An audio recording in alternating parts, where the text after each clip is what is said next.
Good afternoon, this is Lindsay. It is Sunday, September 21st, 2025, and I wanted to do a video more about this situation that I'm in. And so obviously what happens when a person is overwhelmed and being bombarded with a lot of different things at once, obviously that makes you appear crazy and delusional, and makes you look crazy. And so obviously I know that whenever I make these videos under a lot of stress because of all the shit they fucking orchestrate, this gang stalking stuff, then I sound crazy and I look crazy because of the way the stress wreaks havoc on your physical appearance, obviously. So obviously they pick on me constantly about the way I look if I go to the gym, teasing me about whatever or whatever. So, but it's all done by design to make me the target who's being financially sabotaged and gang stalked look crazy. So once again, they can further control my money and my life, or at least attempt to.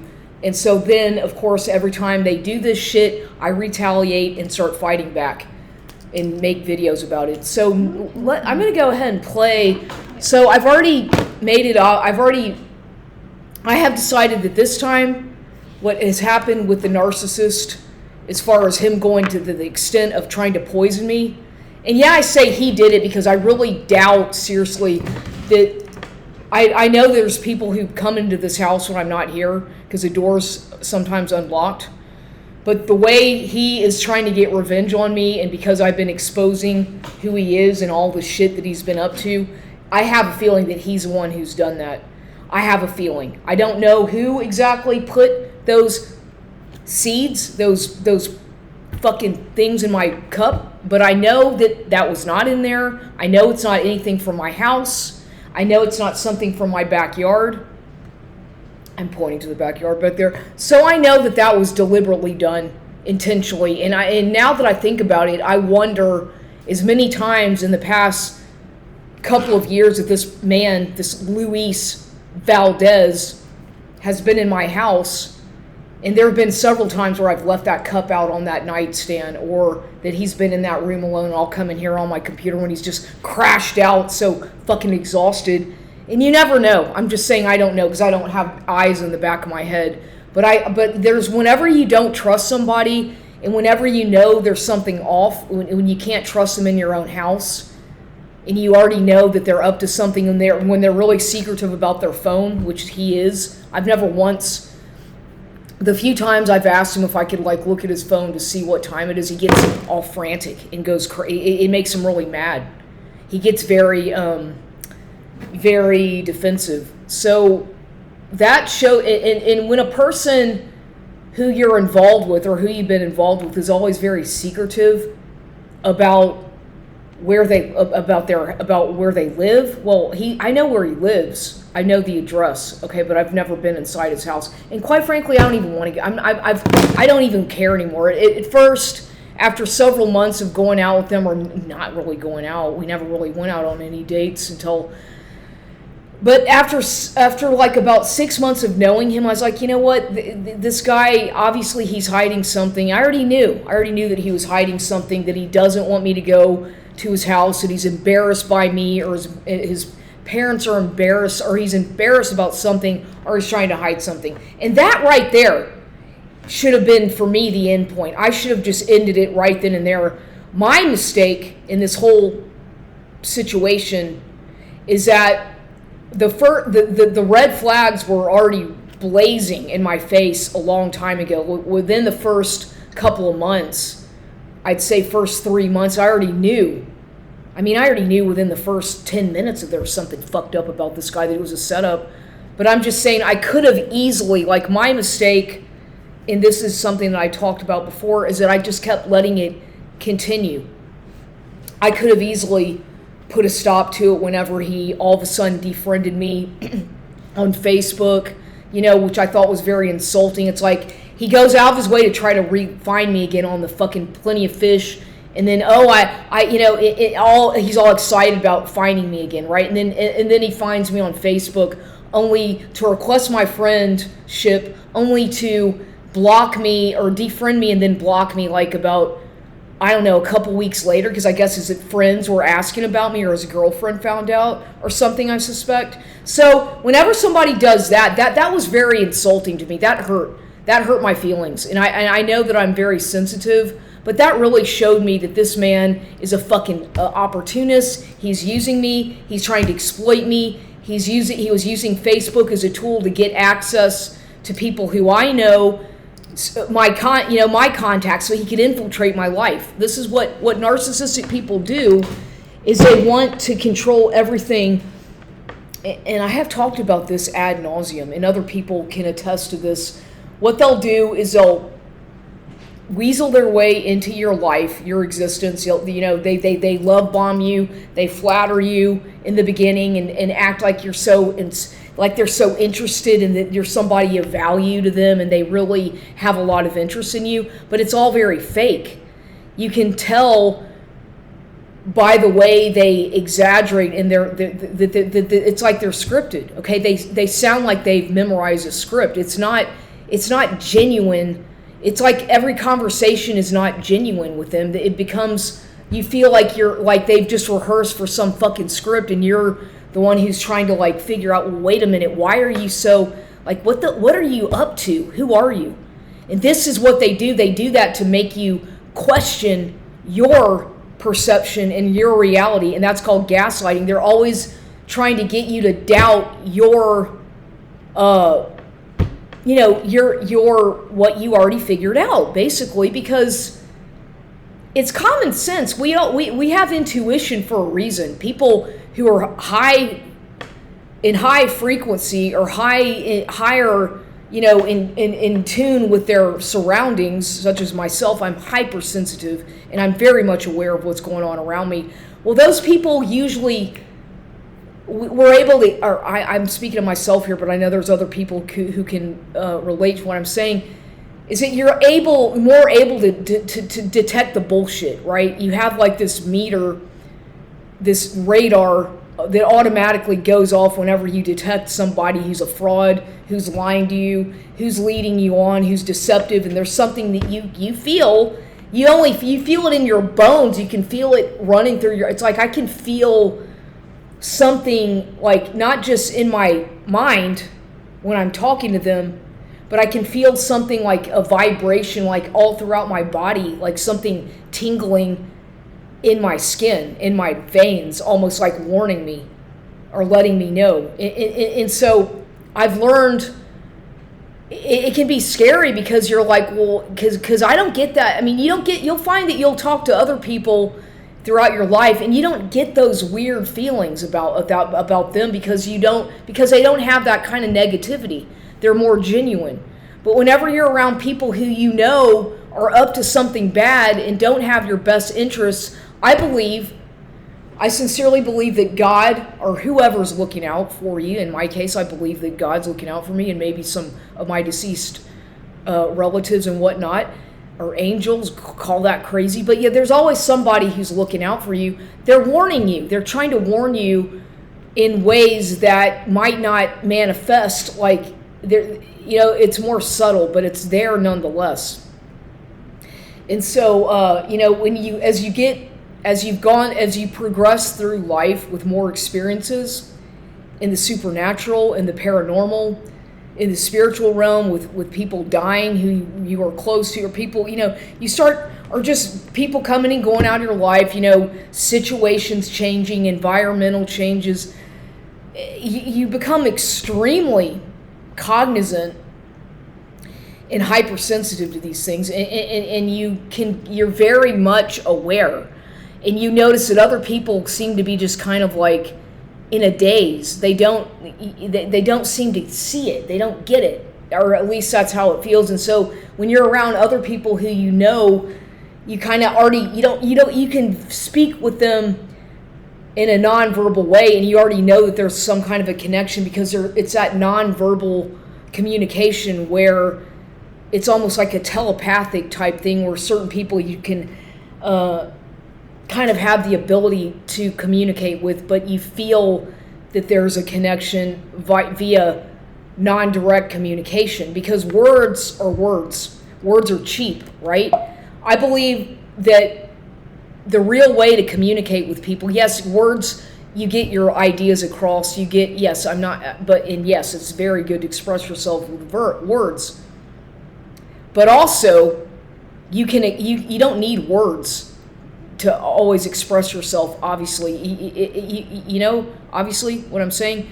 You can feel people's energy. You can see their energy. You can see their aura. You can see a lot of things if you just pay attention and listen to people and observe people without always trying to, you know, I tend to be very observant when I'm out and about, especially in the gym. I watch people. I do my own thing, but I'm also just, I don't partake in I do think I'm on my own. I don't get involved with other people and talk and to get distracted. I like to focus, because that's where I focus. It's my work. I have to focus mentally and physically. And I don't like distractions, and I don't like to start talking to people because it fucking throws me off. It really fucks me up. If someone starts talking to me, it messes up my rhythm of focus, because it's a work. I need that for what I do. It's a discipline focus that I need for my type of work that I do.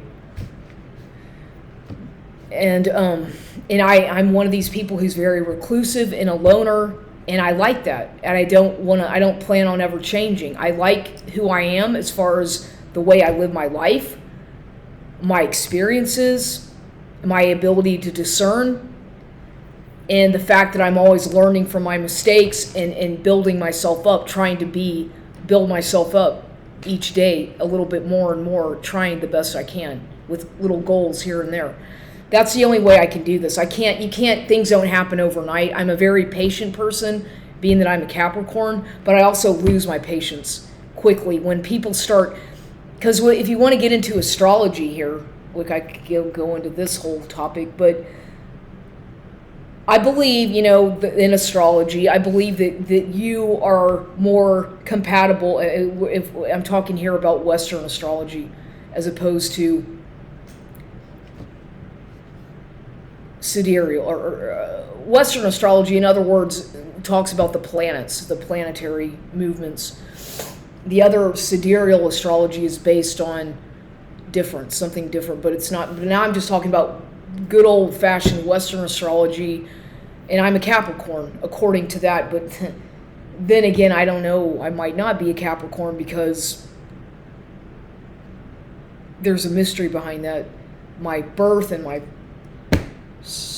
that I've talked about before. So I just assume that I am, and I know that my rising sign is a Leo. So anyway, back to that. So I believe that you are more compatible with certain individuals as opposed to others. It sounds silly, but the Bible, if you're somebody who is a Christian and you love Jesus Christ, or the Bible and Christianity, well, the Bible revolves around astrology as well. It's all astrological, and it's symbolic to astrology. So you can't call astrology's not evil. Astrology's not demonic. Has nothing at all. It's not in the least bit evil. People get that confused with, like, they think that if you're into astrology, that means you're into doing weird witch spells out in the woods, or weird dark shit on people that's evil, dark. That's not astrology. You can go down a deep hole with that, but that's something different altogether. Now, simple astrology and tarot card reading, I don't see any evil in that, but I do see that some people can take it a little bit too far. Okay, some people get a little bit radical with that stuff, to the point where they have to read their horoscope on a daily basis, and they pattern their life accordingly, or I'm not like that. I don't even read the daily horoscope. I believe in reading about your sign and about things about your sign, but a day-to-day horoscope shit, that applies to everybody, as so many people. So how can that be? You can take it too far, and some people do that because they get ultra paranoid, or anyway, to each his own though, but I know that like for those who want to say that astrology is of the devil and all this nonsense, you better think twice about that, because of the Bible, once again, if you're a Christian or you call yourself a Christian, the Bible is filled with astrology, astrotheology, astrology. It's filled with references to astrology. Jesus, the 12 disciples, the 12 steps, it's all astrological. It's all about the signs of the zodiac, the animals, the signs, it's all in the Bible. So the Bible's a great tool to learn because it's very educational. And unfortunately, I don't know much about the Bible myself. I want to know more. I'm learning more, but I don't take it all too literally. I find it fascinating. Let's just put it that way. But I don't take it overboard. I don't go overboard with all that stuff. But I do believe that it's an important reference, and it's a good knowledge for people to have if you want to just be a moral person who tries to do good. I believe that it's a great tool or book, ancient book. But there's so many versions of it. But yeah, there's one version. Speaking of that, there's one that has. It's called I need to look more. It's one that I want to buy. It's hard to find, but it's I'll have to. Let me see. I want to say. Let me see if I can. It's a Bible that I don't know what it's called right now. I'm sorry. I don't know. I forgot. But I know that in that Bible, in that particular Bible, there's something called the Book of Hebron that talks about something that has to do that's very interesting. But I forget the name of the Bible. It's supposedly the oldest Bible of all that was translated from Hebrew, and it starts with an S, and I just can't think of what it is right now. But anyway, that's one that I would like to get at some point, because if there's a Bible that I'd like to read, it would be that one. I did have a Bible at one point that somebody had gifted me when I lived on Canton Street. It was a St. James version of a Bible, and there was so much weird demonic stuff going on at that Canton house. Literally like really weird, crazy shit. Either people were going in that house and doing things, or there was just something very evil in that house, the spirits. Well, the Bible that I did have, I found it one day in the backyard all torn up and burned. Somebody literally tore out the pages and burned it and put it in the backyard, in my backyard on Canton Street. So that's just one thing that happened when I lived there at that house on 646 Canton Street here at 78202 was the zip code. It's here on the east side, but Jesus Christ, I think that area is called Jefferson Heights. But talk about a haunted house, or some weird, I say haunted because demonic. And I've talked about that many a times in some of my videos, because I had never in my life experienced so many paranormal things as I did when I lived there. And I still to this day can't believe some of the things that happened in that house. And then I lived there for as long as I did without, it was just crazy, weird, scary shit. And I'm not at all exaggerating in the least bit. So I do believe in the paranormal. I do believe in life after death. I believe in reincarnation. I believe in near-death experiences. I believe that if if somebody dies in a violent way or suicidal, or they suicide themselves, and you're just basically lost and not, you're in a transition and you're confused and you don't know how to get through, things like this, I believe very wholeheartedly. Because I've had people who I know in my life who've died in violent ways or suicided, and I feel that some of them have come to speak to me from the dead or from the afterlife. I know that they have. But back to what I was saying. So I went to the gym this morning. I did my routine here in the morning, and then I went over there in the later morning. And it's kind of nice on the weekends over there at Goliad, because There's not a lot of people at all. It's very quiet. My only complaint is I walked in the bathroom and all the toilets were unflushed. It was filthy dirty because it's a weekend, so the janitor's not there. But the talk about a dirty bathroom, filthy. Like, people don't flush the toilet. Once again, it's like, oh God, here we go. But it's still the same as it was years. It's the same. It's like the bathroom, they don't flush the toilet, or the toilets don't work. It's just dirty. It's like if people could just learn to kind of just clean up after themselves and flush the toilet by doing that, that's not that big of a deal. But why would anybody leave shit unflushed in the toilet? What the fuck kind of person would do that? But I get over there, I walk into the locker room, and the first thing I notice in the far left, second to last bathroom stall is a bunch of shit that's unflushed.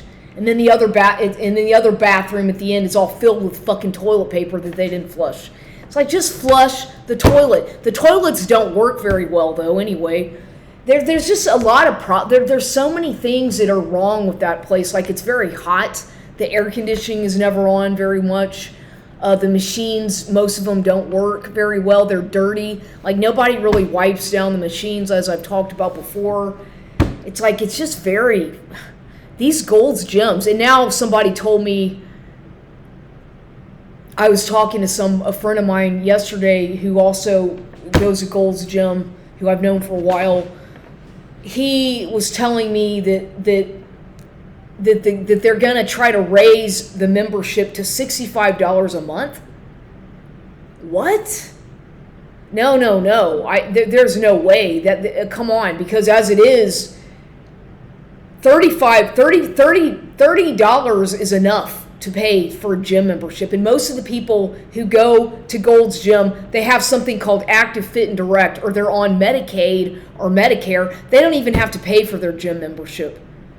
Whereas people like me, I'm paying a monthly fee because I use it every day, pretty much. Well, that's like, it comes out to like almost $38 a month, okay? I'm paying for that membership, and I'm there every day. And I see the shit that goes on at these places, and I'm wondering, how much do these employees make? How much are they getting paid by salary or by the hour, and what do they really do? Like, you would think that maybe if there's somebody who fucking works there and is getting paid, maybe they would have a female on staff on the weekend to go fucking clean up the bathroom a little bit or do something. Because it gets filthy dirty on the weekends when the janitor is not there, and there's only men. I've noticed that a lot of the times there's only men working there, or very young people, and they're nice. Don't get me wrong, but they need to have at least one female on staff on the weekends, the whole time, every Saturday. My advice would be, and by the way, speaking of which, I noticed Vincent was there. Vincent was a man who was a manager when I first started going to that fucking Walzem location on Highway 78. Vincent is a manager over there, and he was nice to me. I never had any problems with him. I liked Vincent, or Vincent, I think is his name, some Hispanic young guy who's like the manager. He was a manager at the one on FM 78 in Walzem. I think from what I heard, he transferred to Thousand Oaks or Stone Oak or Thousand Oaks or something, which is off of I-35 North. So I saw him there working out. I recognize him. So I understand completely that why, if you work at one gym, you probably want to work out at a different one. It makes sense to me that if you're a manager at one gym, then sure, yeah, you probably want to work out either by yourself at home or at a gym that's not the one you work at. I completely can respect that. So I did see him there, and I think he tries to keep like a low profile because he's a fucking manager. I mean, he's a manager of the Gold's Gym, if he still is a manager. He was a manager at the one over on Highway 78 the whole time I was going there, until weird stuff, ironically enough, when all this weird stuff with that probate stuff started happening, and they were doing shit behind my back. And I was going from that location to the one at Pot Ranco and 151. They were doing all kinds of shit behind my back as far as that sibling and other people to exploit me or financially do something. As far as I know for a fact. And I don't know why they don't want me to know. But it's like, I feel like I'm an investor look, if it were up to me, I would be an investor in the gym, right? A Gold's Gym. Because most of them, like I said, some of them are franchise and a lot of them are corporate. I believe that this location that I go, the ones that I go to, one of them is corporate, like that one at 151, my favorite one in Potranco, way out there west side. I believe that's corporate. And that's a good thing in a way. I don't mind. Sometimes a corporate is good because people have to follow the corporate rules and they cannot discriminate.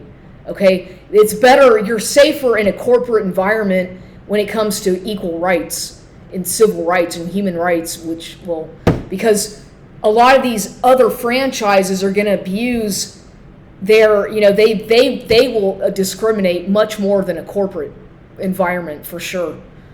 And that's why I like that location, is because they seem more friendly, they seem more open-minded towards the people who go there, and it seems like a very an environment where it's of benefit. It doesn't seem like it's I feel comfortable there because I don't feel like it's discriminated against. That's why I like it, and it might be corporate, but I feel comfortable. The most comfortable there of all the ones I've been to. I like that one the most, and that's the one that I tend to like to go to. It's a little bit far away, but for me, sometimes that's worth it because I enjoy the atmosphere. I mean, I don't like the TVs and all that shit, but I enjoy the atmosphere, the machines. It's clean for the most part. People are nice, or they seem to be, well-mannered people, and the staff, I like the staff who work there a lot. I mean, I don't know them all, but I like they seem like decent people to me. And I have been to a lot of Gold's Gyms where some of the people are just horrible. The members are shitty, rude, the staff is rude, but not that place. They're always very nice. They're very nice people there, all of them. I've been treated very well there, very well at that location. But the one on Highway 78, there's just a lot of fucking weird vibes at that place. I was like, and after going to that other one and then going back there after all that shit happened, and they were just looking at me like I was fucking crazy and doing all this gaslighting shit like I was on probation, it felt like. And I was just like, the environment is so stiff, and so like people are so uptight, or it's like you're in the fucking I felt like I was in the fucking military or something. It's like nobody it's just, I didn't like it. I didn't feel comfortable there. And some of the staff were decent, but there are a few people there who just kind of rubbed me the wrong way, or just sort of not whatever, for whatever reason. They just seemed, I don't know how to explain it, but well, then I was being sexually harassed by somebody, albeit subtle. It was definitely a form of harassment, sexual exploitation, which fucking makes me nervous. And thank God I haven't, I don't want to deal with that shit. At my age, I'm not being human trafficked. I'm not, what they're trying to do to me in this situation is that I feel like they're trying to punish me because I've retaliated against the fucking government and talked about gang stalking and talked about smear campaigns and talked about people who abuse their authority and who are abusive. And so now I'm the bad one, right? I'm the one who's crazy. I'm the one who's mentally ill and all that shit. When in fact, these people are always using that to their advantage to scapegoat somebody who they don't like, who's different. But look at what these people do. I wonder what they do. I don't even want to know what some of these people do when when they drink a lot of alcohol or when they go out at night. Because a lot of these people I've noticed who I've been involved with, these corrupt kind of demonic, kind of just weird, they're very secretive. When they're with you, they keep secrets that they're ashamed of. They obviously are ashamed about things, but they do things that they hide. But you'll find out because their behavior, they do, like, I wonder sometimes, like, you get feelings about certain people, and it's like, are they on fucking heroin? What kind of drugs? Like this Lewis, for example, like, honest to God, like, his behavior, talk about somebody who's fucking bipolar. They label me as being that, but I'm around this kind of behavior of somebody who's a psychopath / bipolar something, and I've seen his behavior go up and down and up and fucking down, and when he doesn't get his way, he acts like a little child, and he acts out, and he's very demanding. It's like a little mama's boy who wants his candy and doesn't get it, and he pouts like a fucking child, Arrested Development adult, okay? That's what it is, and I've seen it, and then he gets away with all this shit, like fucking trying to poison me. It's like, but how's he able to get away with these things without getting any kind of... So they get away with everything. He's probably, for all I know, he's murdered somebody. He's probably killed somebody. He got away with that probably. He probably has a criminal record. He may have even been in prison or jail. I do not know. There's a lot of things about this man that are creepy, that scare me. And now definitely I don't want him in my house. I'm afraid. I'm actually afraid of him. He's creeps me out in a way that I was in denial. I was like, I don't think that I was trying to doubt myself and try to think that, no, I'm exaggerating. He's a nice guy. He would never hurt me. You know, he gets mad. He one time bit me and left a mark, like, but he was growling and like turned into a demon because he was all over me, like, you know, horny and trying to get intimate. And he was like an animal, and he bit me. And I was like, what the fuck? It's like he turned into a demon right in front of me, like an aggressive monster or an animal. And I do remember that really well because I was like, well, and he bit me. He left a mark on my neck. I was like, what the fuck is wrong? It's like, are you on? And I was like, is this guy on drugs? Is he on meth? Because you can't tell, like with some people, and I don't know. I honestly don't know what he does. I know that he had a drinking problem and he probably still drinks a lot, but he drinks a lot. He was drinking a lot of alcohol, hard alcohol. And he says he does, I think he smokes cigarettes sometimes. As far as other things, I have suspected that maybe he's using heroin, maybe he's using cocaine, maybe even meth or something that makes him very moody and like act out. And I feel like he wants to take that violence out on me, but he's holding back because he knows that he can't. But I feel that he wants to hurt. I feel now, especially when I've been around him, he's so mean, and the way he looks at me and the way he talks to me and that tone of voice, I feel intimidated and I feel scared, actually, and I feel like he wants to physically hurt me. And I feel like that attempt of whoever put that in my cup, if it wasn't him, then he knows who did it. If it wasn't him, then somebody knows who did. Maybe the neighbors know, but somebody knows about that. And this is not funny because I have to document this stuff, and I'm probably going to have to get a restraining order against him because he's taking it way too fucking far. All I'm trying to do is defend myself. I'm alone. I don't have family here. I live by myself. I'm not in the best neighborhood, and so I have to document this shit for my own well-being. Because every fucking time I go out in public in this neighborhood or by myself, weird stuff, I get stalked. People start shouting at me sometimes. They follow me around and they try to intimidate me. And this happened the other day at the park, just a random park at Dignowity Park. I went there in the afternoon for a short time, and I swear to God, within 5 minutes, I'm already being fucking gang stalked. I'm doing nothing. I'm just minding my own business, walking around, listening to my music in the nice sunshine, and some fucking people are already stalking me and harassing me for no reason at all. And I'm not doing a thing. I'm just trying to enjoy the beautiful weather and get some fresh air. But this is what I go through every single day. Imagine every single day, every time you leave your own fucking house, in your own fucking neighborhood, that the city you've been in for for 10 years, this happens to you. Imagine how you would feel. That you can't even, like, it makes a person fucking crazy with anxiety when people do that. When certain people are clearly out to fucking stalk you. And it's like, what kind of fucking drugs are these people on for them to do that? Like, what kind of a normal person is going to go harass or start doing shit like that at a park? What goes on in the minds of these people? Like, it's very, and the fucking city does nothing about it. It's like there's so many drug addicts all over the place that are high on fucking meth, stoned out of their fucking minds walking around. You know, it's like, it's a shame, but at the same time, I don't feel sorry. There's nothing I can do about it. I'm not here to fix the world, and I'm not here to play fucking mommy and therapists, every fucking stoner and every drug abuser or alcoholic out there. I'm not going to be the fucking scapegoat anymore or the fucking doormat. I've already helped enough people, and I need to help myself as well in the process. I can't overextend myself trying to help people all the fucking time. Because I do that all the time, or I've done that in the past, and the next thing you know, they're asking you for money. They're asking you if they can live in your spare room. They're asking you, can you give me some money? Can you, loan me such and such amount of money? Can I have the next thing you know, they want your social security number. Or, it's like, damn it.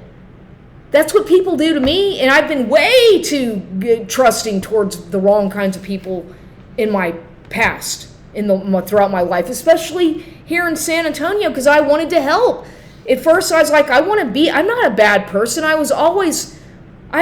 don't understand how they flip it to make it look like I'm the one who's so bad when that's so fucking far from the truth, and they know that. It's like you get involved with the wrong fucking people, and it's like guilty by association. It's like the fucking people that they fucking know that get in. I swear to God, I didn't do anything to deserve this. And I'm sick and fucking tired, and pardon my cussing, of having to fucking defend myself. I haven't done anything. I haven't done anything to deserve this. I'm not a fucking drug dealer. I'm not a illegal drug addict. I'm not a prostitute. Why the fuck do these people want to portray me as someone who I'm not? Never have been and never will be.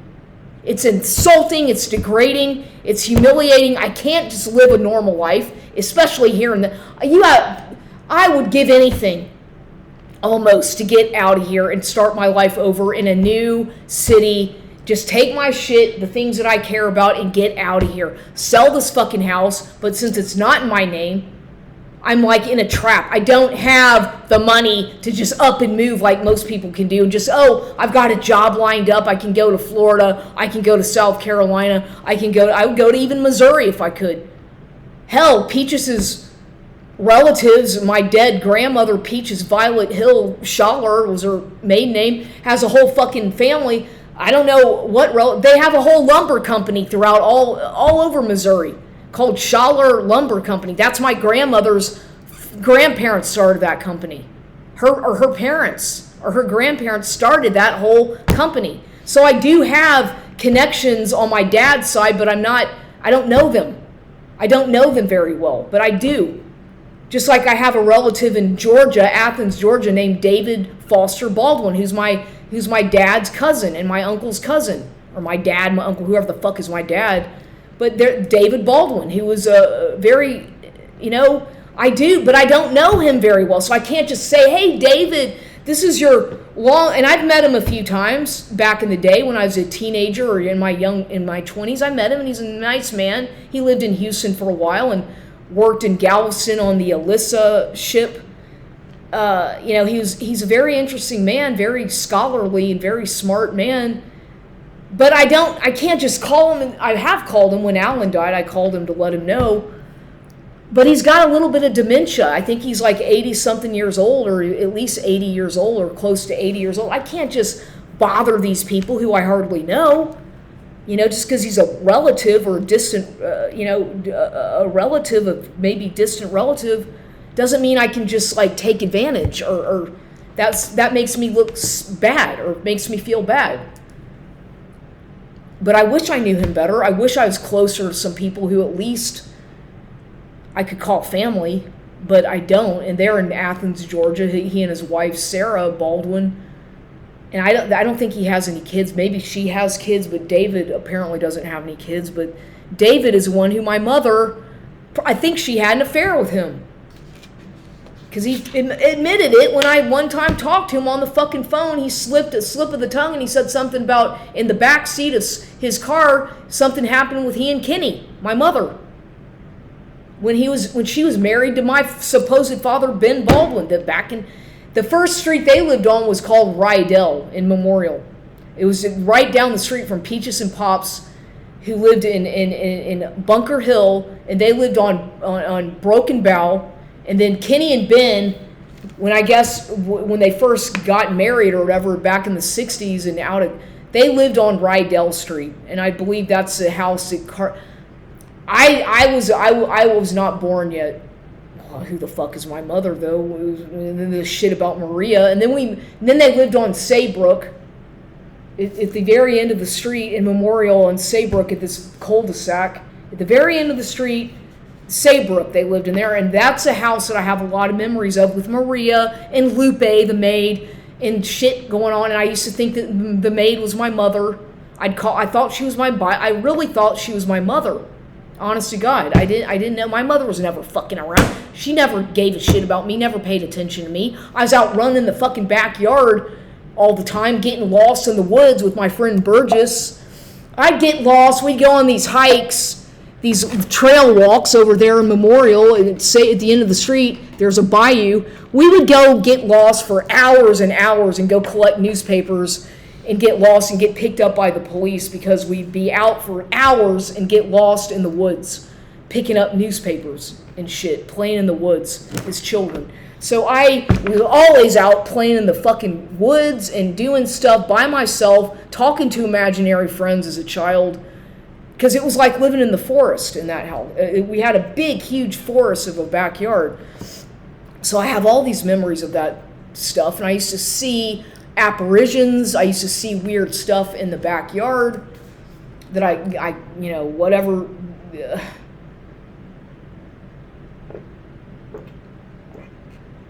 But I have a lot of childhood memories, some good, some not so good.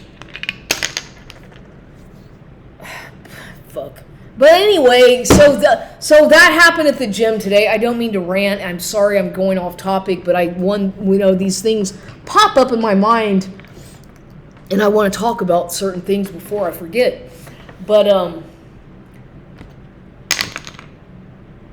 it's just one fucking thing after the next, because I do document this stuff, because if somebody is actually back to this whole poisoning, finding those seeds in my cup, why would they want to? I mean, I can understand hating somebody and not liking them and wanting to get revenge, doing a smear campaign and trying to destroy their finances, their life, but going so far as to fucking poison them or try to, isn't that called attempted murder? Isn't there laws against that? Do the laws not apply to these people? Are they able to get away with this via plausible deniability or what? Because from what I know, and I swear to God, I'm not making any of this stuff up. I've got the evidence. I saw it for my own two eyes. I'm not delusional. I'm not on drugs. Why would anybody do that? Unless they want to collect money or something. There's got to be some kind of financial motive behind that. If in fact that's what that was, because from what I saw on the internet and what I saw pictures of, it looks like that. Like either the cardboard, it's called the cardboard plant, which has toxic, poisonous red seeds in color with the white inside, or this rosary pea plant, which is similar looking to that. Look, I don't eat fucking it's not pomegranate seeds. It's not strawberries, which I eat in the mornings. It's not anything coming from the fucking backyard, because I have no idea. I'm just saying that whoever did that and whatever that is, I do have it in a baggie. I'm not going to go, when I called the poison control to let them know what happened, they said, go to Quest Lab, you go to the doctor and get evaluated. I said, I didn't go to the doctor. I could have gone to the doctor, and I should have probably, just in case. And I ingested one of these things. But, he was like, the man who I spoke to, his name was Max, and he said he was a medical doctor. I called the Texas Poison Control Center because I was scared. I was like, what should I do? He said, go file a police report, go to the doctor, go to the emergency room, and also, he said, if you want to see what the seeds are. I said, yeah, how do I know what these really are? He said you'd have to take them to a lab, and it's going to cost a couple $1,000s to see what they are. He said take them to Quest Lab. I eat Quest bars in the morning, and I know what Quest Lab is. That's where I've gotten my blood. I have O negative blood, according to them and other doctors. I know what Quest Lab. I've done all that blood work before, but I didn't want to spend. I'm not going to spend that kind of money on that. Just like the same thing when Alan, go to Quest Lab or go to a lab and get his hair analyzed. I saved the fucking hairbrush or his face mask for almost a year and a half, till I finally decided for Alan, to let him rest in peace, get rid of the fucking hairbrush and rid of that fucking face mask that was found in that old Honda on his property in Kerrville. I was like, I'm just going to dispose of it for his own, to let him move on. Okay, he deserves he died in a very nasty, horribly painful way. Horrible. And I want him to, wherever he is, to be at peace. And I know that he's in a good place, but I wouldn't want him to have to suffer. Nobody should have to suffer like that, dead or alive, no. Or, I'm going off on a tangent, but that's all I'm going to say now. But I can't keep up with all the fucking shit that happens sometimes. It's like I'd have to be 5 different people to be able to keep up with all the shit that when I set foot out the door. And I just can't do it all the time.